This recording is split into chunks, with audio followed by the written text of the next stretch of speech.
ঈমানের দাম, ঈমানের মূল্য আমাদের কাছে নাই। সাহাবায়ে কেরাম কষ্ট করে মুজাহিদা করে ঈমান গ্রহণ করছেন, নবীকে পরীক্ষা করছেন। ইহুদিদের একজন পণ্ডিত, হাদিস শরীফের মধ্যে আসছে, ওনার নাম আব্দুল্লাহ ইবনে সালাম। বলেন ওনার নাম কি?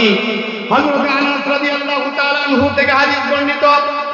আনাস রাদিয়াল্লাহু তাআলা আনহু قال سمع عبد الله بن سلام بمقدم رسول الله صلى الله عليه وسلم وهو في أرض يختلف। হযরত আনাস বলেন, ইহুদিদের পণ্ডিত আব্দুল্লাহ ইবনে সালাম রাসূলুল্লাহ সাল্লাল্লাহু আলাইহি ওয়াসাল্লামের হিজরতের কথা শুনেছেন, যে তিনি মক্কা থেকে হিজরত করে মদিনায় আসছেন। ওই সময় আব্দুল্লাহ ইবনে সালাম বাগানের মধ্যে খেজুর পাড়তেছেন। এই কথা শোনার সাথে সাথে তিনি দৌড়ায় চলে আসলেন। ফাতান নবী সাল্লাল্লাহু আলাইহি ওয়াসাল্লাম, আব্দুল্লাহ ইবনে সালাম রাসূলের কাছে চলে আসলেন। আয়েশা বলেন, ক্বালা ইন্নী সাইলু কান সালাতিন লা ইয়ালামুহুন্না ইল্লা নাবিয়্যুন। সুবহানাল্লাহ বলেন। কয় যে আমি আপনাকে তিনটা প্রশ্ন করব, এই তিন প্রশ্নের জবাব পৃথিবীর কেউ দিতে পারবে না, কোন জ্ঞানী গুণী ব্যক্তিরা দিতে পারবে না, একমাত্র নবীরা দিতে পারবে। নবীদেরকে ছাড়া আল্লাহ এই তিন প্রশ্নের উত্তর কাউকে জানান না। সুবহানাল্লাহ বলেন। আল্লাহর নবী বলেন, আব্দুল্লাহ ইবনে সালাম বলো তোমার তিন প্রশ্ন কি? আব্দুল্লাহ ইবনে সালাম বলে, আম্মা আউয়ালু আশরাতিস সাআহ। কওম নবীজি, আমার এক নম্বর প্রশ্ন হলো কিয়ামতের আলামত কি? কিয়ামতের সর্বপ্রথম আলামত কি হবে এটা বলতে হবে আপনি। দুই নম্বর প্রশ্ন, ওয়ামা আউয়ালু ওয়ামি আহলিল জান্নাহ। আব্দুল্লাহ ইবনে সালাম বলে, হুজুর আমার দুই নম্বর প্রশ্ন হলো জান্নাতের মধ্যে আল্লাহ জান্নাতীদেরকে সর্বপ্রথম কি খাওয়ায়? ও আব্দুল্লাহ ইবনে সালাম, তোমার তিন নম্বর প্রশ্ন কি? আব্দুল্লাহ ইবনে সালাম বলে, আমার তিন নম্বর প্রশ্ন হলো ওয়ামা ইয়ানজিউল ওয়ালাদু ইলা উম্মিহি আও আবিহি। সন্তান কেন বাবার আকৃতি পায়, সন্তান কেন মার আকৃতি পায়, এটা আপনি বলতে হবে। দেখেন না, অনেক সন্তান বাবার মতো দেখা যায়, আর অনেক সন্তান মায়ের মতো দেখা যায়। আপনারা একটু সামনের দিকে আগে আসেন, একটু সামনে আসেন।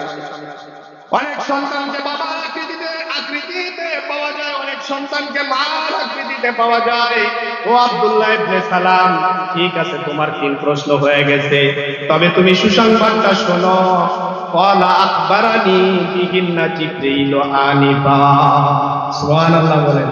ও আব্দুল্লাহ ইবনে সালাম, এইমাত্র জিবরাইল এই তিন প্রশ্নের জবাব আমার কাছে দিয়ে গেছে। সুবহানাল্লাহ, সুবহানাল্লাহ। আমার লাউড স্পিকারের আওয়াজ যারা শুনেন তাদের কাছে আমার বিনীত অনুরোধ, যদি এই তিন প্রশ্নের উত্তর জানতে চান তাহলে মাঠে চলে আসেন। আপনারা কি জানবেন? সরাসরি হাদিস থেকে জানবেন, শুনবেন? তাহলে শেষ পর্যন্ত থাকতে হবে। থাকবেন তো ইনশাআল্লাহ? এখানে বাবা ভাই বন্ধু আমার দিকে লক্ষ্য করুন। আল্লাহ রাব্বুল আলামিন বলেন, ইন্নাল্লাযীনা আমানু ওয়া আমিলুস সালিহাত লাহুম জান্নাতুন নাঈম। যারা ঈমান আনবে, আমলে সালেহ করবে। ঈমান তো কিভাবে আনে শুনালাম, এবার শুনেন আমলে সালেহ কি।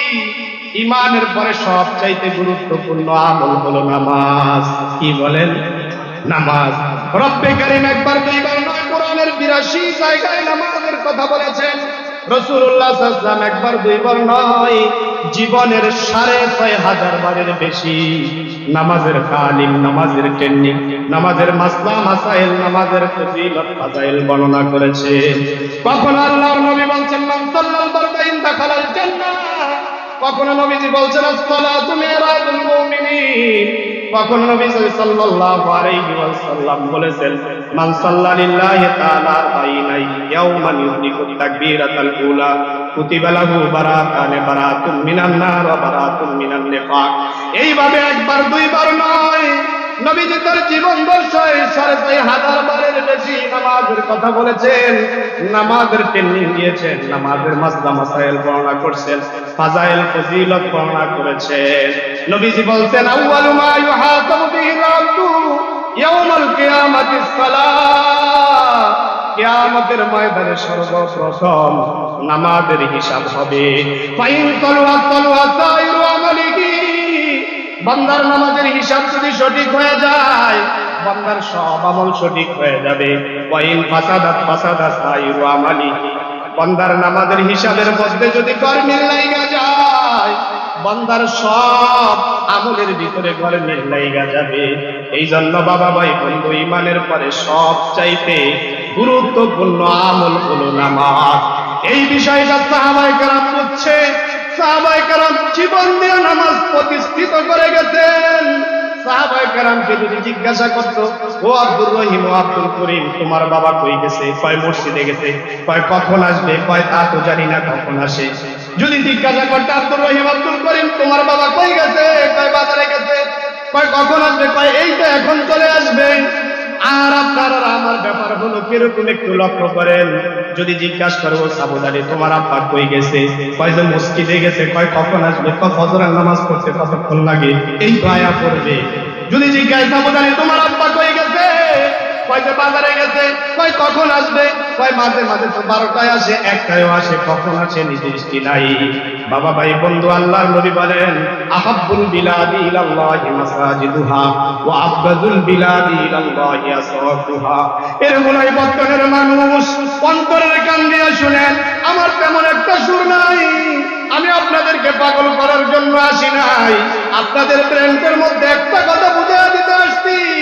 আপনি আর আমি ইমানদার, ঈমান আনলাম। আপনার আর আমার এই দুনিয়ায় করণীয় কাজ কি? আপনি আর আমি কি করছি? কোথায় দৌড়াইছি? কোথায় যাইছি? কোথায় যাইতেছি? বাবা ভাই বন্ধু, যে যেথায় যান না কেন, আল্লাহকে যদি ভুইলা যান, কবর বড় কঠিন জায়গা। সেখানে হাসর বড় কঠিন জায়গা, মিজান বড় কঠিন জায়গা, পুলসিরাত বড় ভয়ঙ্কর। আল্লাহকে যদি এড়িয়ে চলেন, এই জীবনের মধ্যে যদি নামাজ রোজার আমল না থাকে, ওই জায়গাগুলো বড় ভয়ঙ্কর জায়গা হবে, বড় কঠিন জায়গা হবে। বাবা ভাই বন্ধু, সেদিন আল্লাহ, আল্লাহর রাসূল আপনার থেকে আরাজ করে অন্যদিকে থাকবেন। এই জন্য বলবো, জীবন থাকতে আর নামাজ ছাড়বো না। বলেন ইনশাআল্লাহ ছাড়বো না। জোরে বলেন ইনশাআল্লাহ নামাজ ছাড়বো না। আমিও ছাড়বো না, আমার সন্তানদেরকেও ছাড়তে দিব না, আমার বিবি বাল বাচ্চাদেরকেও ছাড়তে দিব না, আমার ছেলের বউদেরকেও ছাড়তে দিব না। আমি যখন মসজিদে আসবো, সবাইরে জায়গায় আসবো, সবাইকে বলবো, শোনেন, আমাদের আকাবির আসলাফ বুজুর্গানে দিন যারা ছিলেন, তারা আখিরাত নিয়ে মুযাকারা করতেন। জিজ্ঞাসা